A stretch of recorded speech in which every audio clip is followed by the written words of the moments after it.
what position are you mostly working at right now? So right now I'm at center. Made the transition during spring ball, about halfway through. So I'm excited. I love center. I used to play in high school. The general of the O-line, so I'm looking forward to a great year. How much did you pick up from Duke last year, and does that help at all, like doing it at the college level? Yeah, definitely. I mean, Duke's the man. He was playing center for five years, so me and him were very, very close friends, and just seeing his technique and everything on the field, I kind of can translate that to my game, and then his knowledge as well. He's a very smart kid, so that helps as well. Watching you in the spring, it looked like maybe an adjustment period those first couple of days, but then it seemed like the snapping got a lot better at that point. Was it kind of shaking the rust off? Yeah, exactly. I mean, I used to snap in high school, and then all Pop Warner growing up, I played center, so I was just kind of getting back into that routine of snapping, and kind of Coach Castillo calls it the pendulum, just getting back to that. So yeah, it was a little bit of adjustment, but I'm fired up, ready to go.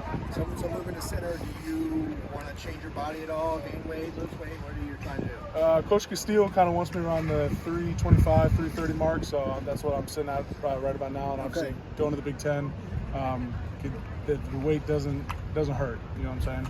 All right. So are you on the seafood diet, or? I'm always on the seafood diet, but yeah. But right now I'm about maintaining around 330. Okay. We talked to Garrett a couple weeks ago, and he mentioned you as someone who's taking that next step up as a leader. How are you kind of approaching that role in the offensive line room? It's been great. I've had a lot of great leaders, John Gaines, Duke Clemens, Neil Maffey, Sam Marazzo. They kind of set the stone, the pathway for the O-line, so it's been great. Just kind of getting the new transfers in, kind of getting them acclimated has been great, and then the young guys as well. Trying to help them in any way they need, but also at the same time, like telling them, like, fall camp, we need to kind of ramp it up. You know what I'm saying? Everyone knows that your freshman year, you kind of get used to, like, well, this is college football. You know what I'm saying? Yeah. You got, speaking of transfers, can you tell us about the guys, and especially Ruben and Lonnie, sorry. Yeah. Can you tell us about them and how they're working in? Yeah, Ruben and Lonnie have been doing great. I'm excited for them this year. And Ruben and Lonnie been working their ass off for summer workouts, and they're smart kids, so they're going to fit right in with the system, and they came from good programs too, so it's not that big of a change for them, but I'm excited for them. From a physical standpoint, anything particular stand out about those two? I mean, Lonnie's a big kid, so we could definitely use that in the run game and kind of being set in stone at the right guard. And Ruben, I mean, he's really athletic. He's going to be great at left tackle, so I'm just excited for them both. The new strength coach this offseason, first, when did that adjustment happen, and was there a big change in kind of the offseason program? No, there wasn't a huge change. Coach Miller's my guy. He actually was here a couple years ago. Right. Coach KB, I love him to death. He's an awesome dude. He gave me a call kind of during our summer break saying that he found an opportunity in the NBA, and I was extremely happy for them. But they kind of set the program very similar to what it was going to be like. So before we had that break, we kind of continued to transition into that. So it wasn't that big of a change.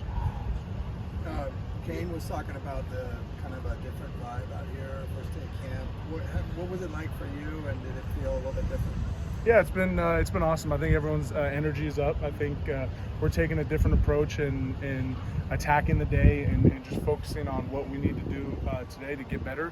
And I think the energy throughout the team is just awesome right now. What's your connection like with Ethan now that you're his center? I mean, do you guys have to practice like individually on your own time? Yeah, so over the summer we were working the Saturdays and come back in the afternoon, just getting the snaps and the timing correct. But Ethan's my guy. I'm excited. I'm going to do everything in my power to never let him get touched one time, so he can sit back there and throw the ball and make his reads. But yeah, no, that connection's very strong.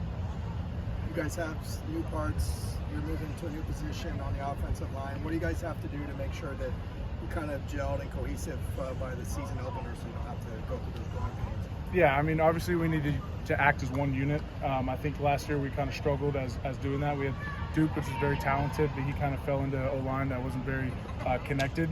And I think that obviously showed throughout our pass game. I think with fall camp and going through that, I think that's going to be where we really gel together. We get the run game going, but we also get the pass game going so we can operate as an efficient offense. And you kind of referenced it, not being connected last year a little bit.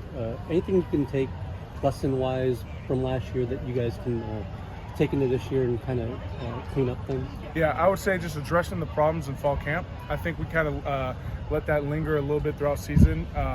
And if someone's lacking in one department, we really need to fix it. If that means getting extra work after practice or figuring out in the film room, that's what we need to do. We need to kind of come together, figure out where we're lacking, and then obviously work on that and become a really good offensive line.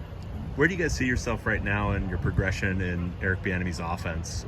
Because obviously there was the spring install, but it's a complicated offense. So where are you guys in that? Yeah, I mean, it's an NFL style offense, so I think it's great for everyone, especially everyone that has aspirations going to the league. Right. I mean, that's huge.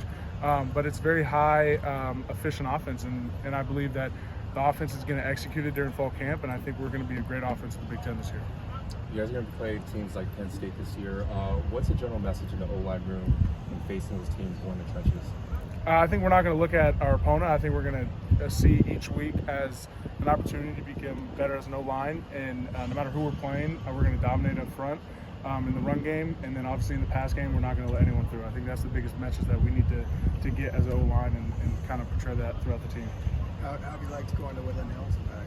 It's been good. I mean, I'm from Thousand Oaks, so I mean, I'm used to the valley. The only unfortunate part is not a lot of time because I love the food in the valley. So I think I'm just gonna have to stick to the food that they give us. But maybe the off day I'll find a little Mexican joint somewhere around the valley because Mexican food in the valley is pretty good. What kind of Mexican food? Burritos? Enchiladas? Yeah. We have Villanueva is right next to Sierra Canyon where I went to high school. I mean, it was great. They call it the Chatsworth burrito, but they put the fries and the carne asada, and they kind of like let you build it. It's pretty good. All right, thank Awesome. you. Perfect. Thank you. You guys.